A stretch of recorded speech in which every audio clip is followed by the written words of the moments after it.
다양한 분야의 명사를 초청해 삶의 지혜를 들어보는 시간 지혜다락방, 저는 김미진입니다. 오늘 이 시간 지난주에 이어서 오순경 작가님 모셨습니다. 큰 박수로 맞이해 주시기 바랍니다. 안녕하세요. 네, 한 주간 잘 지내셨는지요? 네. 어떻게 지냈는지 참 궁금합니다. 요새 비가 좀 오고 해서 네.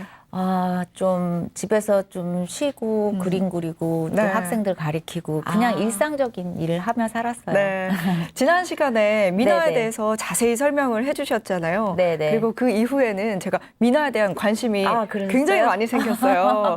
그런데 작가님이 생각하는 민화의 네. 매력이 뭔지 좀 궁금한데요. 그냥 미나는 저희 일상에 항상 있는 거예요. 그러니까 어떻게 보면 생활 장식화인데 네. 그게 어디 가서 본다기보다는 실제적으로 항상 가정에 있었던 거기 때문에 네. 굉장히 친숙해요. 네. 그 의미들도 길상을 뭐든지 담고 있기 때문에 발복하는 마음으로 보는 그림이라 그게 또 가장 장점일 것 같아요. 네, 이렇게 민화의 장점에 대해서도 말씀을 해주셨는데 네네. 민화를 일반인들에게 가르치는 일도 하신다고요? 네, 예, 화실이 있어요. 네. 그래서 많은 분들이 오고 왔다가 또 이제 많은 위안을 받고 가고 그러셔요. 예. 그러면 민화를 배우시는 분들은 네. 어떤 마음으로 민화를 배우나요? 저는 그냥 일반 학생들도 좀 오고요. 네. 실제적으로 좀 아파서 오시는 분들도 많이 있어요. 예. 마음을 치유하기 위해서. 네네네네. 그래서 이게 그 초록을 많이 다루거든요. 네. 꽃도 많이 다루지만 이제 실제적으로 많은 곤충들 그리고 일상에서 볼 수 있는 그 가벼운 그런 어떤 것들을 그림으로 좀 승화시키기 때문에 네. 마음의 안정을 좀 찾는다고 해요. 그래서 그 좀 치료받는 기분이랄까? 네. 그래서 뭐 마음의 치유가 된다고 하더라고요. 예. 민화로서 마음을 치유한다. 네네네. 너무 좋을 것 같은데요. 네네. 지난 시간에도 민화에 대해서 좀 설명을 많이 해주셨는데 오늘도 민화를 좀 소개해 그렇죠. 주실 건가요? 네, 오늘은 좀 독특하게 네. 제가 부채에 관련된 이야기를 하고자 해요. 네. 이제 여름도 되고 네. 또 부채 우리들 많이 평소에 볼 수 있지만 사실 그 의미를 아무도 좀 모르는 것 같아서 네. 그거에 대한 뭐 유래라든가 네. 그거에 대한 이야기들을 좀 하려고 합니다. 네, 부채에 담긴 민화 이야기. 네네. 많은 분들도 생소하면서 또 네. 재미있게 함께 할 것 같다는 생각이 드는데요. 지난 시간에는 네. 인정과 유연성에 대해서 네네. 이야기를 해주셨는데 네네. 오늘은 그럼 또 어떤 이야기를 해주실 건가요? 오늘은 결정하지 말자. 결정하지 말자. 네네네네. 아. 그거에 대한 이야기를 하고 싶어요. 네, 결정하지 말자. 어떤 내용일지 그리고 또 부채에 담긴 민화 내용은 어떤 이야기일지 궁금합니다. 네네네. 오늘 오순경 작가님의 강연 박수로 청해 듣도록 하겠습니다. 큰 박수 부탁드립니다. 저 오늘은 제가 결정하지 말자라고 하는 그런 주제를 갖고 이제 여러분들하고 이야기를 하려고 그러는데요. 여러 사람들을 보면 어떻게 저렇게 바른 결정을 하고 저렇게 성공을 하고 저렇게 잘 되어 있지? 나는 어디가 모자란가? 이런 생각에 또 한 번의 주눅이 드는 거예요. 밥처럼 우리는 어느 요리의 레시피를 받는 게 아닌데 사람들이 자꾸 그렇게 너무 단타성이에요. 단기적으로 뭘 이렇게 하려고 하거든요. 내가 이게 나쁘고 이게 어렵고 힘들어서 이걸 벗어나려고 할 때 그런 인생을 바꿀 만한 결정을 하면 좀 후회스럽더라고요.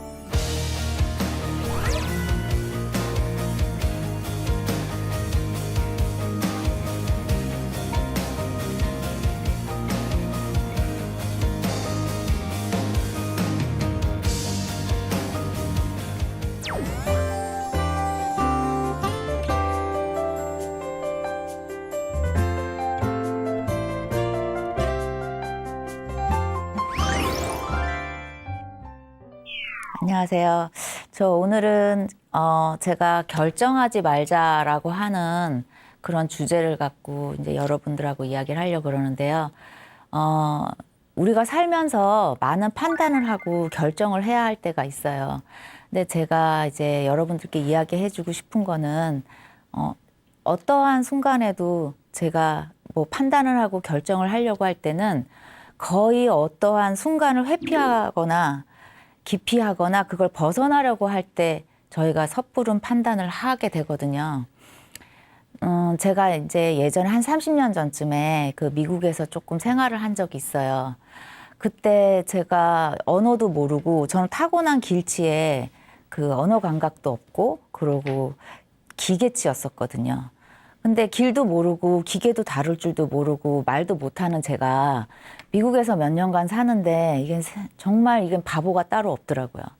그런 상태가 되니까 사람들이 저를 보는 것도 일단 싫고 그 집에만 있게 돼요. 그때 또 아이가 있었는데 아이 유치원에 가는 게 너무 두려운 거예요. 그 외국인들이 저한테 말 시키고 특히나 선생님들이 달려오면 저는 어떡하지 그러고서 이제 차 타기 바빴어요.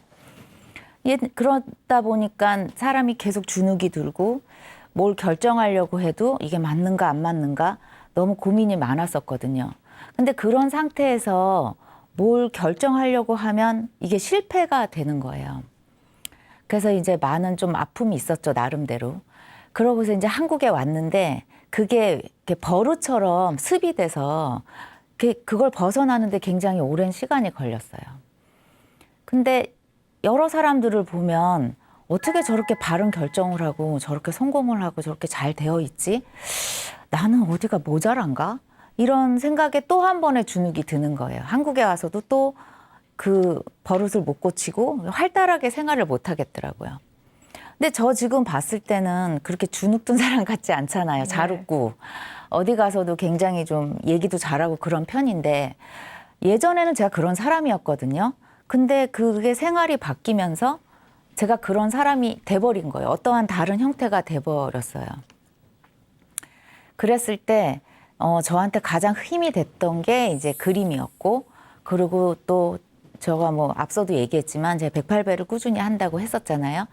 제가 이제 108배를 하면서 그림의 세계로 빠져든 것이 이제 저한테는 요새 말하는 좀 신의 한 수가 되지 않았나 이런 생각이 들어요.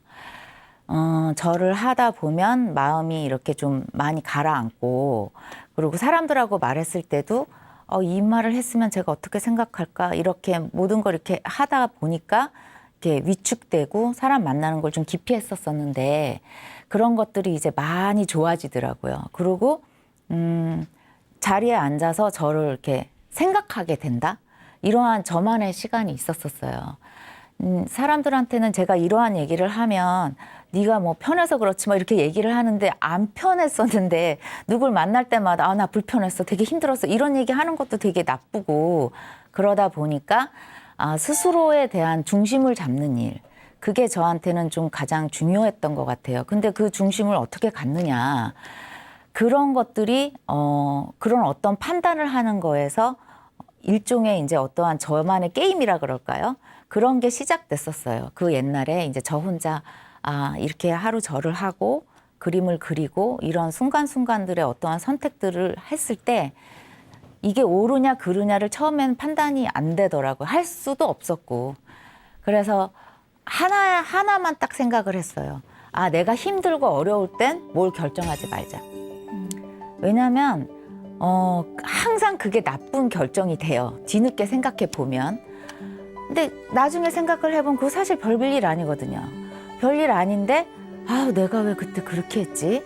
나 왜 그렇게 어린애 같았지? 지금 같았으면 안 그럴 텐데. 나 왜 그랬지? 이런 후회가 연속이 되거든요. 근데 그것만 좀 그때 딱 그거를 회피하려고 그때 거길 딱 벗어나려고 우리는 어떠한 결정을 해요. 결정을 안 해도 그걸 벗어날 수는 있어요. 근데 저희 스스로가 그렇게 자꾸 울타리를 만들고 내가 결정을 해야만 이거를 벗어난다고 생각을 하는 그런 게 있어요. 버릇처럼. 지금 저도 그게 뭐 잘 되지는 않는데 어쨌든 시간이 지나보다 보니까 그때 그거 하지 말 거를 너무 많이 하게 되더라고요. 제가. 그러면 역으로 그러면 나 그거 하지 아예 말자. 뭐든지 판단하거나 결정을 하지 말자. 그냥 내가 하던 일만 하자. 이렇게 생각을 했어요. 그러면서 이제 수행을 하면서 제가 중심을 어느 순간에 갖게 된 것 같아요. 그래서 여러분들한테 부탁하고 싶은 건 뭐냐면 그러한 뭐 108배나 뭐 자기 수행이나 뭘 할 때 제발 좀 길게 좀 하셨으면 하는 거예요. 한두 달에서 그게 되겠어요. 우리가 사시사철을 뭘 하나 겪어도 내 거가 안 되잖아요. 10년을 해도 내 거가 안 되는데 그게 한 몇 달 해가지고 그게 되겠어요? 그냥 좀 찬찬히 좀 꾸준히 실증 내지 말고 믿었으면 좋겠어요. 자기가 하는 행동을 믿고 꾸준히 그거에 이렇게 또 더하고 또 더하고 또 더하다 보면 그게 어느 순간에는 저의 중심이 되더라고요. 근데 그 중심을 어떻게 잡아라고 얘기하면 말하기가 되게 힘들어요. 왜냐하면 그거는 무슨 법칙이나 과학이 아니거든요, 이건. 근데 사람들은 수학처럼 뭐 더하기 뭐 더하기 뭐 이렇게 해서 결말을 내줘라고 해요. 근데 이거는 그런 게 아니거든요. 내 스스로 노력해서 그 시간을 얼만큼 할애해서 내가 집중하느냐. 그게 굉장히 중요한데 답처럼 우리는 어느 요리의 레시피를 받는 게 아닌데 사람들이 자꾸 그렇게 너무 단타성이에요. 단기적으로 뭘 이렇게 하려고 하거든요. 그냥 꾸준히 거짓말이다 생각해도 좋으니까 3년만. 한 3년만 매일 그렇게 나에게 시간을 한 20분 투자해서 그 조용한 자기 시간을 한번 가지면 아, 그때 내가 왜 그랬지? 이런 생각도 하게 되고 아, 그때 나 그거 잘했어. 이런 생각도 하게 되고 그 잘했어가 아이, 왜 그랬지? 이거보다 좀 많아지는 시기가 있어요. 어느 순간에. 그러면 아유, 나 그거 잘했어. 아유, 내가 생각해. 나 칭찬해. 어떻게 그런 생각을 했어, 내가? 이렇게 생각이 들어요. 그전에는 아, 나 왜 그런 생각을 했지? 나 미쳤나 봐. 이런 생각만 하다가 어느 그 순간이 되면 아우, 내가 어떻게 기특하다. 나 어떻게 고머리로 그 생각을 했니? 내가 이렇게 생각을 하게 돼요. 그런 생활이 지나다 보면 저 칭찬받으려고 되게 노력할 땐 칭찬을 못 받았는데 그렇게 살다 보니까 칭찬을 듣게 되는 거예요. 그러니까 칭찬을 하려고 그걸 한 건 아니지만 그렇게 삶에 녹아드는 거죠. 그게 저에 대한 그 노력이 막 열심히 한다기보다는 그냥 습관처럼 저에 대한 할애를 했던 것 같아요. 왜냐하면 저도 그거를 판단한 거죠. 그게 그렇게 저의 수행을 하면서 그런 어떤 결정하지 않는 습관을 한 몇 년 했어요. 몇 년 하고 아, 진짜 이거 자신 있어. 내가 생각해도 내가 날 믿어. 그리고 이거 나쁜 거 아니야. 내가 생각해도 아, 이거는 옳은 거야.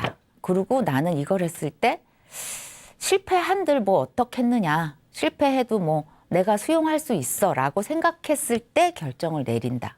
그게 이제 가장 좀 팁이라고 할까요? 내 인생에서 인생의 다이어트라는 큰 주제를 갖고 이야기할 때 그게 가장 좋은 저에게는 결정이었던 것 같아요. 내가 편하고 내가 옳고 내가 자신 있을 때 나에 대한 어떠한 내 인생을 바꿀 만한 그런 결정은 그때 하는 것이지 내가 이게 나쁘고 이게 어렵고 힘들어서 이걸 벗어나려고 할 때 그런 인생을 바꿀 만한 결정을 하면 뭐 운이 좋으면 그게 아주 좋은 결과를 맞이할 수 있지만 대개는 좀 후회스럽더라고요. 저의 어떠한 인생을 보면 그런 것들이 많았어요. 그래서 여러분들한테는 저는 뭐 이렇게 뭐 막 유명인도 아니고 뭐 그렇게 잘된 사람은 아니지만 누구가 저한테 와서 이런 거를 물어봤을 때 어떻게 하면 좀 편하게 살 수 있어? 라고 얘기했을 때는 편하게 살 수 있어? 라고 물어보는 것 자체가 너무 말도 안 된다라고 생각을 해요. 왜냐하면 편하지 않더라고요, 사는 거는. 사는 거 자체가 늘 고민이고 늘 힘들고 좋을 때가 한 10분이었다고 하면 힘든 게 한 2시간 이상은 되는 것 같아요. 근데 그 10분이 너무 감사하고 기쁘기 때문에 그 2시간을 잘 넘기는 것 같아요. 그래서 여러분들한테는 그런 생각들을 해봐요. 이렇게 우리가 괴로운 것은 뭐냐면 제가 어디서 들은 얘기인데 지성인이면 괴롭대요. 지성인이라서 괴로운 거래요. 왜냐면 그렇잖아요. 안 그러면 편하죠, 너무나. 룰루랄라 하고 살면 되는데 지성인이기 때문에 그 고민을 하는 거예요. 근데 사람들은 나 좀 배운 것도 별로 없고 아는 거 별로 없고 책도 잘 안 읽어. 내가 무슨 지성인이야. 이렇게 얘기를 하거든요. 근데 괴로운 순간 지성인이 되는 거예요. 그래서 여러분들한테는 내가 지성인이 아니라고 생각하지 마시고 오늘 이 순간부터는 우리가 다 지성인인 거예요. 그래서 괴로운 거예요. 괴로운 걸 너무나 받아들이고 괴롭지 않으려고 하지 마시고 괴로운 것 자체가 나를 성장하게 하는 그런 어떤 시간들이기 때문에 벗어나려고 하지 마시고 그걸 그냥 끌어안으셔서 그걸 이겨내라고도 하고 싶지 않아요. 이겨내려고 하니까 몸이 너무 힘들더라고요. 너무 제가 피폐되고 이겨내지 않아도 좋으니까 그냥 그걸 그래 내가 지성인이기 때문에 괴로운 거야. 그러면 내가 더 업그레이드 되고 더 잘 되기 위해서 그냥 내 것으로 갖고 괴로운 것도 뭐 나름대로 내가 이 정도 살았으면 됐지 괜찮아 하면서 그냥 프라이드를 갖고 여러분들이 이렇게 그걸 잘 넘겼으면 좋겠다 그런 생각이 들어서 이제 오늘 그 매번 결정하지를 말자라고 하는 얘기를 들고 나왔어요. 제가 오늘 갖고 나온 저 이제 그림하는 사람이니까 이제 이런 얘기들은 너무 이제 또 깨달아라 이런 거 자체가 또 완전히 부담스럽잖아요. 그래서 제가 이제 그림을 하나 갖고 나왔는데 이제 여기 보시면 여기 요 예쁘장한 부채가 하나 있어요. 제가 갖고 나와서 한번 보여드릴게요. 네, 여러분 이런 부채 많이 보셨죠? 네. 우리나라 전통선이에요. 선은 부채라고 하는 뜻인데 보통 태극선이라고 하는 거 많이 봤죠. 무슨 네. 올림픽이나 이런 거 할 때 그것도 같은 단선이에요. 이것은 이렇게 하나로 된 거죠. 우리나라 부채 중에 접었다 폈다 하는 것도 있고 이런 부채도 있잖아요. 요걸 단선이라고 해요. 네네. 그리고 요거는 그 전부터 많이들 봤기 때문에 알고 계신데 요거 말고 제가 접선이라고 하는 우리나라 전통 부채를 그 다음에 설명해 드리겠습니다. 네, 여러분 요거 보세요. 되게 예쁘죠? 네, 이것은 선낭이라고 하는 거예요. 부채 주머니를 이제 선낭이라고 하고요. 여기서 제가 부채를 뽑아 보겠습니다. 자, 이런 거 많이 보셨죠? 네. 네. 아까 그것과 달리 얘는 접었다가 또 폈다가 이러한 부채예요. 자, 요것을 제가 설명해 드릴게요. 이거는 우리나라 전통 합죽선이라고 하는 건데 합죽선은 대나무를 두 개 합했다. 그래서 합죽선이에요. 우리나라 합죽선은 여기에 틈새가 없어요. 외국의 접선을 보면 여기에 다 구멍이 있거든요. 그래서 우리나라 합죽선은 굉장히 더 시원해요. 예. 여기 보시면 요 가운데 요걸 낙죽이라고 해요. 낙죽은 뭐냐면 대나무에 불로 지졌다라고 하는 그 무늬를 낙죽이라고 하거든요. 요거는 보통은 박쥐를 넣어요. 여기에다가는 국화를 넣어요. 이 낙죽은 원래 그렇게 되어 있어요. 이걸 살이라고 하고 얘를 변죽이라고 해요. 우리가 옛날 말로 변죽만 울리고 간다 이런 소리 아시죠? 네. 그게 이게 겉만 훑고 갔다는 소리예요. 얘를 변죽이라고 해요. 앞, 뒤 이걸 변죽이라고 하고 얘를 이제 낙죽이라고 하는데 여기에 보면 이 그 박쥐 문양이 있잖아요. 그게 우리나라 전통 그 공예품이나 이럴 때 자물쇠로 박쥐가 많아요. 박쥐는 그 중국 발음으로 그 복을 상징해요. 그래서 박쥐를 5마리를 그렸다 하면 오복이에요. 아. 네. 그래서 박쥐는 또 복이 되기도 하지만 밤에 돌아다니잖아요. 그래서 도둑을 지킨다라고 해서 그렇게 자물쇠에 있어요. 그런데 여기에 왜 박쥐가 있느냐? 박쥐는 밤에 돌아다니기 때문에 남성분들이 많이 돌아다니면 뭐가 있겠어요. 자손을 많이 보잖아요. 그죠? 그래서 자손을 많이 보고 이런 뜻으로 이제 박쥐를 넣는데 그러면 너무 문란하게 되잖아요. 그래서 이 변죽에 보통은 국화 문양을 넣어요. 그래서 절개를 좀 지켜가면서 밤에 돌아다녀라 이런 뜻으로 이게 이제 여기에 있는데 이것이 왜 다 보면 남자의 상징물들만 있거든요. 이 접선은 여자가 못 들어요. 원래 남자의 전유물이에요. 네. 네. 근데 우리나라 뭐라 그럴까요? 이렇게 판소리 하시는 분들 막 이러면서 딱 이렇게 하고 이러시잖아요. 그걸 이제 박자를 맞추기 위해서 접선을 쓰시는 거고요. 접선은 이제 남자만 쓰는 거예요. 근데 여성이 쓸 때 딱 두 분이 계세요. 지존을 낳으신 두 분. 왕비하고 대비마마는 접선을 써요. 근데 쓰지는 않아요. 왜냐하면 그분들은 들고 다녀야 된다 뭐 이런 식이 있는데 여기에 보시면 이 살이 40살 부채라고 해요. 이 변죽 포함해서 살이 40개예요. 이것은 보통 사람은 또 못 쓰고요. 세자에서부터 이제 높은 간지까지는 이걸 쓸 수 있어요. 그러면 임금님은 50살 백적 부채를 들어요. 살이 50개고 100번 접은 거예요. 이거는 이 인간문화재 선생님 거거든요. 선자장이라고 하세요. 선자장님도 1년에 한두 개 만들까 말까 해요. 50살 백적 부채는 어려워요. 왜냐하면 이 살을 50개 붙이려면 더 힘들고 공이 많이 들고 이게 더 길어요. 그럼 그런 대나무 구하기가 힘들죠. 그래서 그거는 좀 어렵고 힘든 작업이에요. 왕께서는 그걸 들어요. 그 50살 부채를 또 허락한 것은 또 대비마마, 중전마마, 지존을 낳으신 분. 하지만 여자는 접선을 들지 않기 때문에 딱 한 사람만이 그 부채를 둘 수 있어요. 50살 백적 부채는 임금님만. 요것은 세자부터 높은 관리. 이렇게 되어 있어요. 그래서 이것은 좀 말하자면 신분을 상징한다고 할까요? 호패를 안 들어도 어딜 가나 이걸 갖고 내 신분을 얘기할 수 있어요. 왜냐하면 이 정도 들었으면 영감마님이고, 그죠? 이걸 선추라고 해요. 이 부채에 달았던 추다 해서 선추라고 하거든요. 여기에는 각종 보석들이 다 박혀 있어요. 옛날에는 한창 뭐라 그래요? 조선 말기쯤에는 이게 이렇게 바닥까지 닿았다 그래요. 왜냐면 그만큼 자기를 과시하고 싶고, 옛날에는 그 남성분들이 액세서리가 많지가 않잖아요. 그러니까 갓근이라든가 이런 거에 이제 자기를 과시를 했어요. 지금은 여기 대나무지만 여기에 오칠한 것이 있고 뭐 주칠이라 그래서 오칠에다 견면주사를 넣으면 빨간색이 되거든요. 그게 이제 주칠이에요. 그것은 이제 왕실에서 쓰시는 거고 여기다 이제 나전이나 다른 것을 입히죠. 그런 거면 더 주의가 높은 분. 기방에 딱 들어갔을 때 요새나 똑같은 거예요. 어딜 딱 들어갔을 때 합축선을 딱 들고 이제 딱 붙였을 때 어머 나으리 하고 이제 기녀들이 쫙 오잖아요. 근데 이제 그 다음 사람이 여기 오칠에 나전선을 딱 들고 탁 치면 아니 하면서 다시 또 달려 나오고 더 위에 사람이 주칠에 나전선에 또 선추는 어마어마한 걸 딱 들고 나오면 거의 뭐 마담발로 나오는 거죠. 그런 식으로 이 부채는 남성들의 이제 전유물이었는데 이 유래를 갖고 얘기를 하자 보면은 이것은 우리나라 발명품이에요. 그 전에는 이게 고려선이라고 하거든요. 고려 때 우리나라에서 이제 발명을 한 거였는데 그 전에는 전 세계에 이것이 없었어요.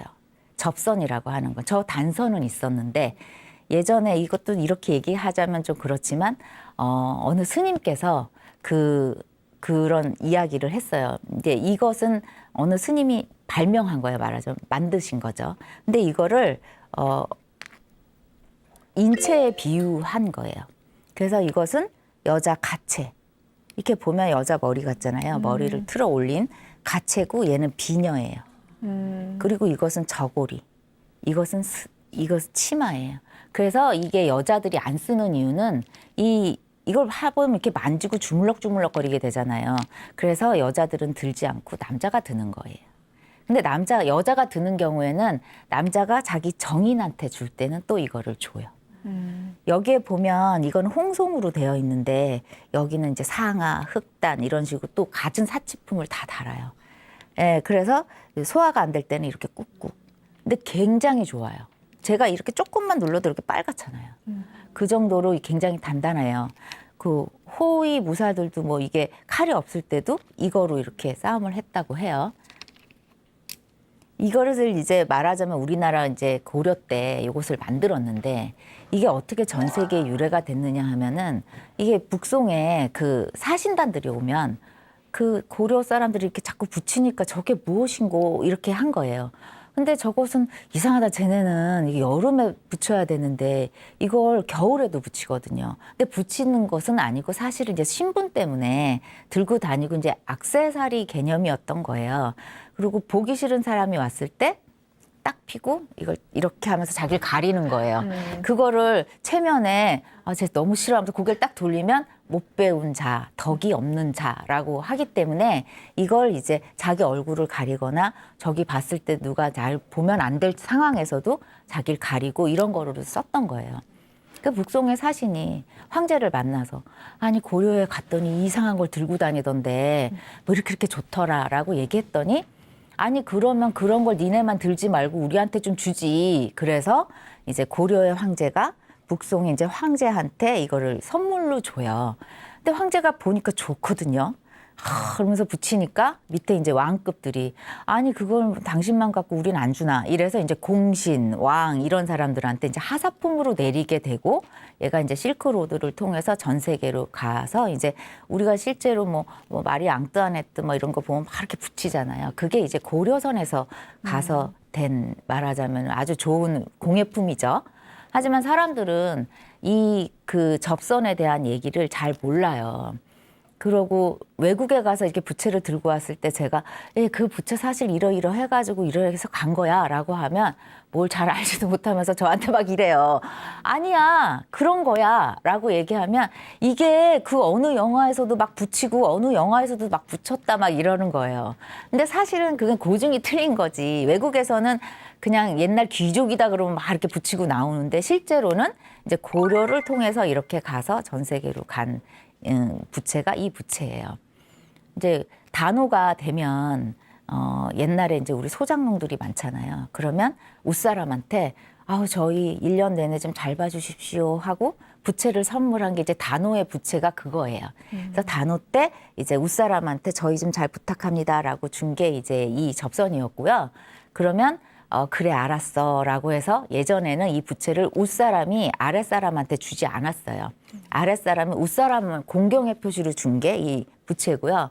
또 이제 연말에 책력이라고 해서 지금 달력인데 그 달력을 이제 그 웃사람이 아랫사람한테 그래 응? 너희들 좀 잘해라 이런 식으로 해서 또 선물을 주고 한 것이었어요. 그래서 이것들은 이제 말하자면 어떤 상징이라고 할까? 그 선비의 상징이고 남자의 상징이고 그렇지만 어쨌든 이 안에 들어간 이 그림들은 굉장히 좀 뭐라 그럴까? 지금은 이제 제가 그림하는 사람이기 때문에 지금은 부채에 대한 장황한 설명이 있었지만 이 장황한 설명이 없이는 사실 이 그림에 대한 설명도 일치가 되지가 않아요. 이거를 알아야만 이게 우리나라의 어떠한 것이고 이것에 이런 그림이 들었습니다라고 이야기할 수가 있잖아요. 여름 부채에는 사실 겨울 그림이나 폭포수 아니면 강물에 이제 호롯이 떠 있는 어떠한 배 한 척 뭐 이런 것이 어울려요. 왜냐하면 이건 시원한 것이기 때문에 이 시원한 바람, 뭐 시원한 물 아니면 겨울산 이런 소재들을 여기다 넣죠. 이걸 붙이면서 좀 시원하시라고 이렇게 되죠. 이 부채는 여기에다가도 또 이런 많은 의미들을 사람들은 이제 선물로 주시면서 이렇게 그림으로 그려요. 뭐 청춘을 얘기한다 해서 우리가 이팔 청춘 하면은 뭐라고 생각하세요? 숫자로 얘기하시면 18세라고 생각하시죠? 이팔 청춘이 28에 16, 뭐 28, 뭐 이래서 그런 게 아니에요. 실제적으로 10이라고 하는 거는 굉장히 많다라는 뜻이에요. 그래서 뭐 백동자라든가 아니면 열이라든가 해서 10은 굉장히 다 많은 거, 다 꽉 찬 거라는 뜻이 있어요. 그리고 16이라고 해서 6이라고 하는 거는 말하자면 음의 숫자죠. 음의 최고치예요.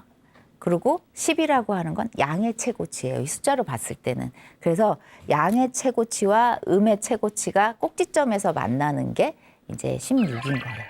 그래서 28에 16세가 아니라 말하자면 청춘. 그것이 음과 양의 최고치. 의 숫자가 16이기 때문에 16세라고 하는 거거든요. 그러면 이런 부채에 그런 그림들을 넣을 거 아니에요. 나비를 16마리를 넣는다거나 이런 식으로 요 안에 그런 그림들로 많은 의미들을 주죠. 그래서 여러분들이 이 접선을 보시면서 좀 많은 것을 느끼셨으면 여름이 다가오면서 옛날에 무속인들이 막 방울을 울리고 부채를 막 이렇게 하잖아요.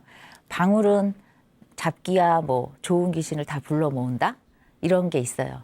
이 부채는 나쁜 귀신을 저리 가게 하고 좋은 기운은 이렇게 불러들이는 것이에요. 그래서 옛날에 이 부채를 그런 식으로 많이 이제 사용을 했었죠. 여러분들도 좀 이런 좋은 기운을 많이 받으셔서 올 여름에는 어디 가서든 이런 부채를 보셨을 때 그냥 저 부채네 이러지 마시고 뭐라 그럴까요? 좋은 그런 기운을 여러 사람들한테 이렇게 이야기를 하시면서 이런 설명도 좀 하시고 오늘 배우셨으니까 그랬으면 좋겠습니다. 이제 제가 요것은 이제 요 부채는 그만 접고 요 대안 여기다가 선낭에다가 다시 넣겠습니다.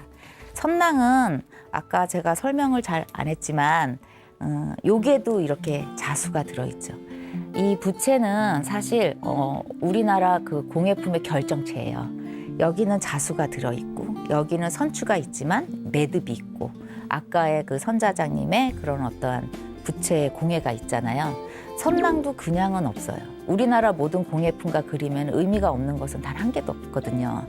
여기에 보시면 잉어가 2마리가 있어요. 이 잉어는 옛날에 과거 급제 그거를 의미하거든요. 그래서 속과 대과 2마리를 넣어요. 만약에 3마리면 별시까지.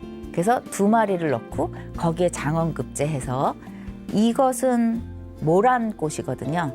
모란꽃은 말하자면은 저거예요. 부귀영화. 모란이 들어갔다 하면 무조건 부귀영화. 잉어가 들어갔다 하면 무조건 입신출세. 이렇게 보시면 돼요. 2마리 속과 대가의 장원급제해서 부귀영화를 누려라. 그런데 그냥은 아니고 이걸 영지버섯으로 쳐요.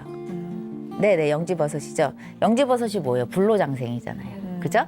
그러니까 그냥 그러고 일찍 죽으면 뭐예요? 그러니까 불로장생까지를 여기다 넣은 거예요. 그런데 요 뒤를 이렇게 보시면 자수가 있는데 여기 옥당이라고 되어 있어요. 옥당이 뭐냐면 그것이 내 집에 머무르라 라는 뜻이거든요. 그러니까 앞에 있는 그 좋은 모든 것들이 내 집 안에 라는 뜻이에요. 글씨를 하나를 새겨 넣어도 그냥은 없어요. 그래서 우리나라 것을 이렇게 찬찬히 보다 보면 참 멋지다. 옛날 사람들이 좀 멋스럽다. 우리 옛날에 풍류가 뭐다, 뭐 풍류가 있다 이런 얘기를 하잖아요. 그래 이 작은 것 하나에도 어쩌면 이렇게 숨은 애들이 없어요. 숨겨졌어도 이렇게 하나 펼치면 양파처럼 이런 게 있거든요. 그러한 재미가 있어요. 우리나라 공예는 그 대신 뭐랄까 이렇게 드러내놓지는 않아요. 희한하게 그 서양 거나 외국 것을 이렇게 보면 딱 봐도 그냥 알겠거든요. 저런 뜻이구나 이렇게 알겠는데 우리나라 것을 보면 뭐지 이러고 봤다가 하나를 열어보면 또 그러한 뜻이 있고 하나를 열어보면 또 그러한 뜻이 있고 이게 끝도 없구나. 근데 이렇게 숨겨놓으셨지? 그냥 한 번에 보이게 하지. 그게 이제 우리나라 그 어떤 미술품이나 공예품의 매력인 것 같아요. 제가 예전에 그런 얘기를 들었어요. 동양의 그 문화는 중국에서 시작돼가지고 한국에 와서 꽃을 피고 일본에 와서 망해버렸다. 이런 얘기가 있어요. 그게 왜 그러냐면 누굴 폄하하고 칭찬하려고 하는 얘기는 아니고 중국은 굉장히 산이 이렇게 있는 게 아니라 더 넓잖아요. 뭘 하나 보러 가려면 한 번에 뭘 볼 수가 없어요. 강을 보려면 저걸로 가야 되고 산을 가려면 저걸로 가야 되잖아요. 우리나라는 이게 다 있거든요. 좀만 보면 강이 있고 좀만 보면 산이 있고 좀만 보면 바다가 있어요. 그러하고 사계절이 다 있는 나라이기 때문에 그냥 가만히 있어도 다 느낄 수가 있거든요. 그렇지만 중국은 뭘 하나 느끼려면 너무 힘들어요. 막 가야 되기 때문에 굉장히 그냥 드러내놓고 이렇게 너무 넓어요. 공예품이나 뭘 봐도 굉장히 이렇게 자연미라고 할까? 그런 게 좀 덜 있어요. 과장하려고 하고 이런 게 많거든요. 일본의 것을 보면 자기적이라고 할까요? 굉장히 세련됐는데 또 그 미가 굉장히 함축적이에요. 예, 그것이 왜냐면 그들은 굉장히 이제 좀 자연재해가 많다 보니까 얘네를 이렇게 갖고 와서 제가 이렇게 내 마당에 즐기고 싶어 했던 것 같아요. 그래서 그런 재해에서 갔다가 여기다 놀라니까 굉장히 작아지고 많이 꾸밀 수밖에 없는 거예요. 우리나라 정원은 이렇게 쓸잖아요. 근데 그들은 정원을 다 쓸고 이렇게 탁탁 쳐서 그 단풍나무 몇 개를 딱 떨어뜨려요. 그거의 차이인 거예요. 우리나라는 다 쓸어놓고 좋다. 그러고 그냥 앉아 있잖아요. 일본 사람들은 거기에 딱 몇 개를 떨어뜨려서 여기다 딱 놓고 좋군. 이렇거든요. 그게 이제 민족성이고 그게 자연에서부터 그 많은 세월을 그 민족들이 겪었기 때문에 그 민족성이 나오는 거거든요. 이 자연스러운 우아함과 이 자연스러운 평안함이 그 우리나라 공예나 미술품 안에서 이것이 있는 거예요. 그러니까 이 우리들이 생각했을 때는 우리가 그렇기 때문에 그런 거야 라고 다 미리 판단하고 결정하지 마시고 이런 자연스러움 그런 거 안에서 우리가 모든 것을 판단하고 결정해야 될 것 같아요. 자연이라고 하는 게 그렇잖아요. 이 세상에서 변하는 게 다 인간이 만들어 놓은 것만 변하는 것 같아요. 가만히 생각해 보면 물도 그렇고 이 모든 것들이 우리가 만든 것이 아니고 그냥 세월이 만든 거. 세월이 만든 거는 변하지 않고 그것들은 그냥 가는 것 같아요. 그런데 우리는 우리가 만든 거에서 보이는 것만 보고 그걸 막 판단해서 결정하려고 하거든요. 그러다 보니까 미흡하게 되고 후회하게 되고 그렇게 되거든요. 그래서 우리는 살면서 그런 세월이 말해놓고 세월이 정해놓고 세월이 만든 거에서 우리가 좀 눈을 좀 키워서 그런 걸 보면서 나의 판단력을 좀 높이고 그러면서 내가 어떠한 중요한 순간에 내 인생을 바꿀 만한 결정은 그때 하셔야지 그 전에 그냥 아까도 얘기했다시피 내가 좀 우울하고 내가 좀 힘들어서 그거를 회피하기 위해서 하는 판단은 그런 결정은 하지 말으셨으면 좋겠다. 그래서 인생의 다이어트의 이제 3번째 강의 좀 결정하지 좀 말자. 그 얘기는 이제 그런 맥락에서 제가 여러분들께 말씀드렸습니다. 네.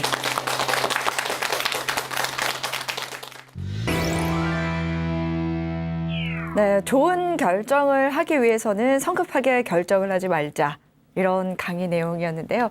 오늘 작가님께서 단선과 접선에 대해서 잘 소개를 해주셨어요. 참 많은 분들께서 굉장히 신기해하면서도 네. 재밌게 이 이야기에 빠져들었는데 네. 지금 또 가지고 나오신 이 부채는 어떤 건가요? 아까 얘기했다시피 이것은 이제 57의 나전선이라고 하는 거예요. 이 칠은 57이고요. 이것은 이제 나전을 여기다가 붙였죠. 그래서 오늘 좀 약간 독특한 부채이기도 하지만 네. 제가 그 사임당 빛의 일기라고 하는 그 드라마를 했었잖아요. 네. 그 드라마에서 이제 송승헌 씨가 들고 나왔던 부채예요. 네, 그래서 근데 많이 훼손됐어요. 왜냐하면 그 드라마가 1년 내에 이걸 들고 다니셨기 때문에 아까도 제가 신분을 상징한다 그랬잖아요. 네. 그래서 여기 막 테이프도 붙여 있고 막 이렇게 찢어져 있는데 이거를 보수하려다가 그냥 하지 않았어요. 그냥 갖고 있는 게 나을 것 같아서 그냥 그대로 가지고 있었고요. 거기에 이제 시장의 그 무례배들하고 송승헌 씨가 싸우는 장면이 있는데 거기서 그 무례배들 중에 우두머리 격인 사람이 이제 딱 알아보는 거예요. 막 싸우려고 하는데 이제 송승헌 씨가 이걸 쫙 피니까 저거는 57 나전선에 상아가 들어있는 선추를 들었다. 살은 40살 부채니 저건 예산놈이 아니야. 왕실일 것이다. 다 여기서 접고 뜨자. 이래서 이제 막 싸우다가 갑자기 휙 해가지고 막 가는 장면이 있어요. 그래서 이게 신분을 상징하기 때문에 대본에 있는 그대로 만든 부채예요. 그래서 이제 약간 이건 여러분들한테 좀 보여주려고 해서 이걸 들고 나왔어요. 그러면 여기 있는 그림은 대나무인 것 같은데 여름 시원하라고 이런 그렇죠. 그림을 그린 건가요? 그래서 더 대나무도 흔들리는 것처럼 그걸 풍죽이라고 하는데 풍죽을 그려 넣었고 여기에 있는 이 칠을 약간 노랗잖아요. 이 노란 것이 황칠이라고 하는 거예요. 그래서 황칠은 57보다 더 위에예요. 그래서 57천년 황칠만년이라는 소리가 있어요. 그래서 상하지 않는다 뭐 이런 식인데 황칠나무에서 그러니까 황나무예요. 황나무에서 추출한 건데 이것을 부채에 이렇게 붙여서 이렇게 붙이면 안심향이라는 게 나온다. 그래서 예전에 스님하고 기녀들이 그 뭐라 그럴까요? 심신을 좀 안정하기 위해서 이 안심향 때문에 부채에다가 황칠을 해서 많이 붙였다. 뭐 이런 이야기가 있어요. 그럼 요즘에 유행하는 뭐 피톤치드 그렇죠. 향 뭐 이런 거 그런 거예요. 그래서 그런 황칠을 이제 부채에다가 많이 뭐 칠해서 이렇게 하기도 했죠. 저도 한번 만져보겠습니다. 송승헌 씨가 썼다고 하니까. 그러게. 이제 정말 그때 너무 잘 어울렸어요. 아, 갓하고 도포하고 정말 이렇게 멀리서 봐도 네. 이렇게 광채가 나는 것 같더라고요. 아. 그래서 아주 좋았어요. 그래서 저 이거 이렇게 그냥 이거를 잘 보존하고 수리를 계시네요. 안 하고 가지고 있습니다. 네, 네. 이렇게 부채 접선에 대한 이야기 함께 하고 네네. 있는데요. 참 많은 분들이 이 이야기에 더 빠져들고 있어요. 아, 그래요? 사실 오늘 강연의 주제는 네네. 결정하지 말자였거든요. 네네네네네. 근데 이것과 어울려서 부채 이야기 참 재밌게 들었습니다. 아유, 감사합니다. 근데 오늘 작가님께서 네네. 결정하지 말자라는 강연 네. 주제를 선택하신 이유도 약간 궁금해지는데요. 제가 결정장애가 있어요.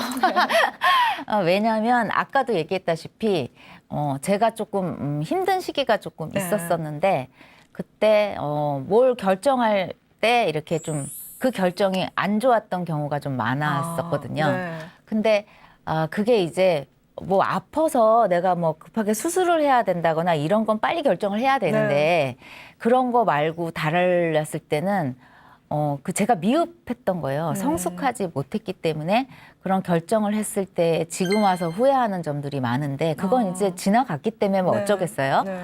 그렇지만 지금이었으면 그런 결정을 안 했을 텐데 하는 그런 게 있어요. 지나고 보면 아무것도 아닌데 네. 지금이라도 만약에 사람이라는 게 그게 있어요. 내가 그때 그러지 않았으면 지금 어떻게 됐을까 하는 이상한 맞아요. 그런 거 있잖아요. 정말 벌어지지도 않을 일인데 나 혼자 상상하면서 막 후회하고 그런 게 있잖아요. 그렇지 않았으면 좋겠다라고 하는 거죠. 네. 네, 그런 겁니다. 그러면은 혹시 다음 주에도 같이 네, 강연을 네, 네, 진행해 주실 건데 네, 네. 어떤 주제 다음 주에 이야기해 주실 다음에는 건가요? 인생 다이어트 중에 가장 중요한 거예요. 네. 예, 무게를 줄이자라고 아, 하는 거예요. 네. 요새 한창 유행인 소확행과 네. 선택과 집중 네. 그 모든 것의 총집합인 거죠. 무게를 줄이자. 무게를 줄이자. 네네네. 그러니까 몸의 무게를 줄이는 게 아니라 인생의 무게를 그쵸, 줄이는 그쵸, 거죠. 그쵸, 그쵸. 다음 주 강연도 많이 기대가 됩니다. 기대해 주세요. 네, 다음 주에도 더 많은 분들께서 지혜 다락방 함께 해주시면 좋겠습니다. 오늘 이 시간은 여기서 마무리하고요. 다음 주 이 시간에도 오순경 작가님과 함께 찾아뵙도록 하겠습니다. 함께 해주신 여러분 고맙습니다. 네, 감사합니다.